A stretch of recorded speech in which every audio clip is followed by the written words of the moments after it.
కందిపప్పుని శుభ్రంగా కడిగి నీళ్ళన్నీ వారిపోయిన తర్వాత మనం ఇలాగ ఎండలో ఆరబెట్టుకోవాలి.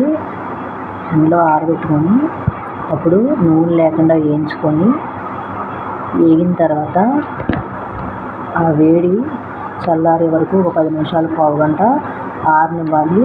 ఆరిన తర్వాత మనం మిక్సీ పట్టుకోవాలి. మిక్సీ పట్టుకుంటే నువ్వులు లేకుండా వేయించుకున్నాం కాబట్టి పొడి అనేది పొడి పొడిలాడుతూ ఉంటుంది. ఆ పొడి పొడిలాడిన పొడంతో ఒక స్పూన్తో ఆ చారుకి సరిపడా ఆ పొడి ఆ చారులో వేసుకొని ఒక 10 నిమిషాలు చారుని మరగనివ్వాలి. మరిగిన తర్వాత మనం స్టవ్ ఆన్ చేసేయాలి. అప్పుడు ఆ చారు అనేది టేస్ట్ చాలా బాగుంటుంది. మామూలుగా చేసే చారు కంటే ఇలా చేస్తే టేస్ట్ చాలా బాగుంటుంది. ట్రై చేయండి.